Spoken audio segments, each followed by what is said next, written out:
আলিপুর জু কত বছরের পুরনো? বছরে দর্শক সংখ্যা কত? গত বছরে আয় কত?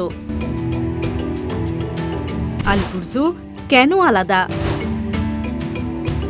আলিপুর জুর ঐতিহাসিক সংযোগ কি? আলিপুর জুতে কত প্রজাতির প্রাণী রয়েছে?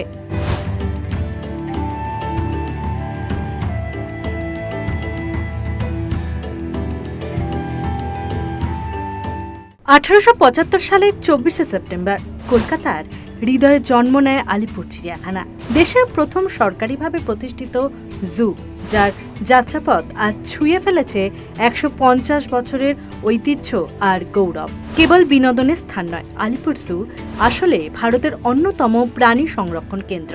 শিশুদের কাছে এটি প্রকৃতির প্রথম পাঠশালা, গবেষকদের জন্য বন্যপ্রাণী অধ্যয়নের ক্ষেত্র, আর পরিবেশ ও জীব বৈচিত্র্য নিয়ে সচেতনতার সক্রিয় মঞ্চ। 1.5 শতাব্দীর এই দীর্ঘ যাত্রায় সাফল্যের অগণিত নজির গড়েছে আলিপুর জু।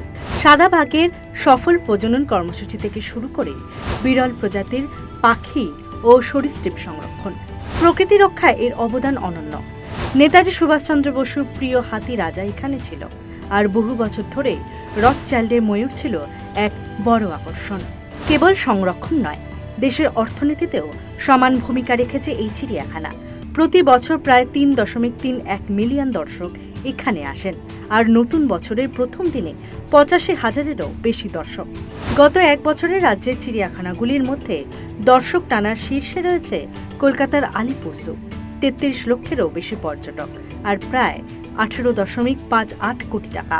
দেশি বিদেশি পর্যটকদের আগমনে সমৃদ্ধ হয়েছে পর্যটন শিল্প, বেড়েছে রাজস্ব ও কর্মসংস্থান। শিক্ষা, সংস্কৃতি আর অর্থনীতির সেতুবন্ধনে আলিপুর জু আজও অগ্রণী। 150 বছরের ইতিহাসকে সঙ্গে নিয়ে আলিপুর চিড়িয়াখানা আজও পথ দেখাচ্ছে, সংরক্ষণ ও সচেতনতার বার্তা ছড়িয়ে দিচ্ছে, আর মানুষ ও প্রকৃতির সহাবস্থানের স্বপ্নকে করছে আরও দৃঢ়। Bureau report, Bengal facts.